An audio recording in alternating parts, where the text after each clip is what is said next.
కేంద్రంలో కేంద్ర ప్రభుత్వం ప్రవేశపెట్టినటువంటి బడ్జెట్ కంటి తుడిపి చర్యగానే ఉంది. ఎందుకంటే పూర్తి స్థాయిలో ఇక్కడ ఉన్నటువంటి భారతదేశంలో ఉన్నటువంటి సమస్యల పరిష్కార దిశగా ప్రవేశపెట్టినటువంటి బడ్జెట్ లాగలేదు. ఇదంతా ఏదో రకమైన అల్లకొల్లను సృష్టించే దానిలాగానే ఉంది, కానీ నలుగురికి ఉపయోగపడే విధంగా లేదని చెప్పి మేము ఆశాభావం వ్యక్తం చేస్తూ ఉన్నాం.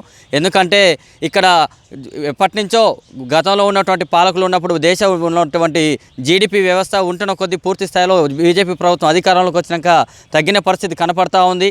నిరుద్యోగ వ్యవస్థ కూడా పూర్తి స్థాయిలో చాలా వరకు తగ్గిపోయింది. దానికోసం నిర్మూలన కోసం చర్యలు తీసుకోకుండా పూర్తి స్థాయిలో వాళ్ళకి అనుకూలంగా కార్పొరేట్ శక్తులకి ఈ యొక్క బడ్జెట్ అనుకూలమైనటువంటి పరిస్థితులు తీసుకొస్తూ ఉన్నారు.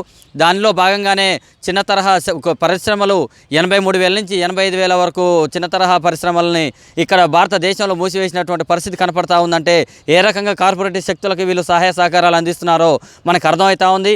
రైతులకు ఏదో మేము చేస్తున్నాం, కొంత మీకు బీమా చెల్లిస్తున్నాం, మీకు కొంత అకౌంట్లో పడేస్తున్నాం చెప్తున్నారు, కానీ అవి నామమాత్రంగానే ఉన్నాయి, కానీ పూర్తి స్థాయిలో వాళ్ళకి లబ్ధి చేకూరే విధంగా లేవు.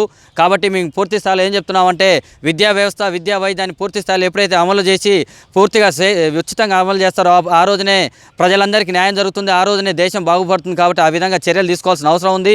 ఇవన్నీ విషయాలు పక్కన పెట్టేసి పనికి వల్ల విషయాలలో కొన్ని విషయాలలో కొత్త కొత్త చట్టాలు తీసుకొచ్చి ఆ చట్టాల ద్వారా వచ్చే ఉపయోగం ఏం లేదు, కానీ అనర్థాలు జరిగే అవకాశాలు ఎక్కువ ఉన్నాయి. అలాంటి విషయాల్లో ఎక్కువ దృష్టి కొనసాగిస్తూ వేల కోట్ల రూపాయలు కేటాయిస్తున్నారు.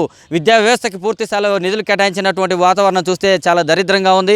ఎప్పుడైనా ఒకటే చెప్పాం, గతంలో ఉన్నటువంటి కోటారి కమిషన్ నుంచి ఈనాటి వరకు పూర్తి స్థాయిలో విద్యకి ఏదైతే 10% జాతీయ బడ్జెట్లో కేటాయిస్తారో ఆ రోజునే దీనికి పూర్తి స్థాయిలో విద్యా వ్యవస్థ బలోపేతం అవుతుందని, నలుగురు ఉపయోగం కలుగుతుందనే విషయం తెలియజెప్తున్నారు. కాబట్టి దాన్ని పాటించినామని చెప్పి మేము దేశవ్యాప్తంగా ఉద్యమాలు చేసినప్పుడు కూడా కంటి తుడిపి చర్యగానే ఉంటున్నారు, కానీ వీటి మీద ఆలోచన చేసిన పరిస్థితి లేదు. కాబట్టి తక్షణమే ఈ యొక్క సమస్యలపైన స్పందించే విధంగా ఉండాలని చెప్పి మేము కోరుతా ఉన్నాం.